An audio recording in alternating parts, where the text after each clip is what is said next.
اعوذ بالله من الشیطان الرجیم بسم الله الرحمن الرحیم. د جناب ډي پي او صاحب سوال شفیع الله ګنډاپور د ویژن مطابق د منشیاتو نه پاک سوال په سلسله کې د سیدو شریف په حدودو کې چې څومره هم منشیات پروش دي نو د هغو خلاف کارروایي روانه ده. وختاً په وختاً د هغو په کورونو باندې ریډ کېږي او د هغو ګیرې تنګې شوي دي.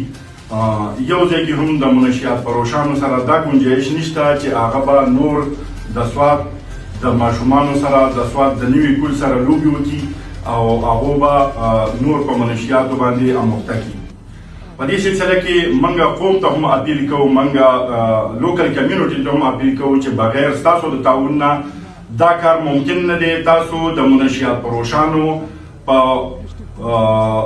خلاف هغه چې کوم اپریشن روان دی په دې کې پولیس سره انفارمیشن شیر کوي، د هغو سره تعلق پرېږدئ، د هغو سره رشته داري پرېږدئ. کوم تاسو ته معلومه ده چې په هر چوک کې موږ د منشیات فروشانو تصویران اویزا کړي دي او دا قوم ته موږ دا انفارمیشن ورکوو، دا اطلاع ورته ورکوو چې دا خلک چې کوم دی دا غلط خلک دی، دا د منشیات فروشۍ کار کوي، دا د قوم د ماشومانو سره لوبېږي. لہذا د دې سره خپل تعلق ختم کړئ، د دې سره قطع تعلق وکړئ. د دې روزانه د چاپو او د منشیات فروشۍ خلاف چې کوم کارروایي روانې دي زموږ د ډي پي او صاحب د ویژن مطابق، نو په دې کې دا مشر چې کوم دی هارون رشید نوم یې دی، ولد محمد رشید میاګانو چمسیدو شریف دی. دا مشر چې کوم دی د ډېرې زمانې نه د چرسو د خرید و فروخت کار کوو. د دې خلاف متعدد مقدمات رجسټر شوي دي او بار بار د دنه ریکوري شوي ده، په دې کې د جیل ته تللی دی.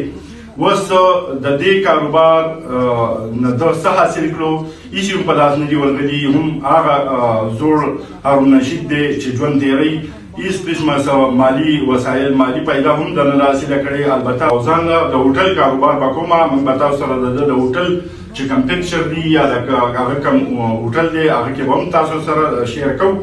نو دی دا عهد کوي او امید لرم چې د ده سره به د یو ښه شهري په حیثیت باندې موږ خپله رابطه هم قایم ساتو، په ده باندې به موږ نظر ساتو او انشاءالله امید لرو چې دی به دا توبه طیب چې کوم ول دی موږ ته حلب کوي او کوم په قرآن شریف باندې به لاس دي. دا ځوان چې دی شوکت یقین مې دی، ولد محمد سورابو سکنه رنګ مالا او حال نعیم ټاون چیل شګی. دا ځوان چې دی هم د ډېرو وخت نه د منشیات د هیروینو د فروخت کاروبار یې کوو.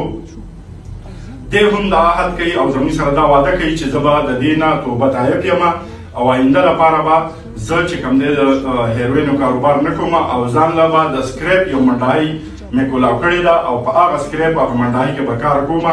زه روزانه نور د پولیسو د دې چاپو نه تنګ شوی یم او زه به نور هېڅ قسمه د منشیات فروشۍ کار نه کوم. نو امید لرم چې دوی کوم زموږ سره وعدې وکړې په دې وعدو باندې به دا پوره چلیږي او دا به نه کوي. نو زه به د دې نه به اول حلف واخلو، بیا به د دې یو کس سره چې کوم دی نو موږ خبرې کوو. تاسو دواړه راشئ، په دې باندې دواړه لاس کېږدئ. موږ چې زه سره یم تاسو به هغه الفاظ وایئ. موږ دا عهد کوو چې آینده لپاره به هیڅ قسمه د منشیات فروشۍ کاروبار نه کوو. آینده لپاره به هیڅ قسم له قبله شکایت به نه کوو او که ما آینده لپاره د منشیات فروشۍ کاروبار وکړو نو په ما باندې د الله پاک نالت وي. بالکل امین. دعا وکړو چې الله پاک تاسو له دا کوم عهد چې وکړو، دا کوم وعده تاسو وکړه، الله پاک تاسو له په دې باندې د چلېدو طاقت او توفیق وکړي. آمین. یا رب العالمین. بسم الله الرحمن الرحیم. زه شوکت علي خبرې کوم، ولد محمد سورا. زه د ډېر وخت نه منشیات کار مې کول، چونکې د بېروزګارۍ نه په کوڅو کې یو طرف بل طرف نشې تماشې خرڅ هر څه منشیات کار مې کوو د ډېر وخت نه. اوس دا پولیس موږ سره ډېر تنګولو چاپې یو څه بل څه. اوس چې ډیپو صاحب راغلی دی، ډېر سخت ډیپو صاحب ګنډاپور دا ډیپو صاحب چې دی نو دا راغلی دی، د هغې د وجې ډېره زیاته سختي ده، موږ ډېر زیات تنګ شوو او اوس به انشاءالله چې ځان نه ما د سکریپ دوکان ویسره مغټه منډی خپل حق حلال خپل کاروبار روزګار به کوم او انشاءالله چې چې دې نه پس نه به منشیات فروش کار به کوو، نه د منشیاتو سره به ګرځو، نه غلط کار کوو او خپل حلال کار حلال روزي به ګټو، خپل بچو سره به اوسېږو. الحمدلله.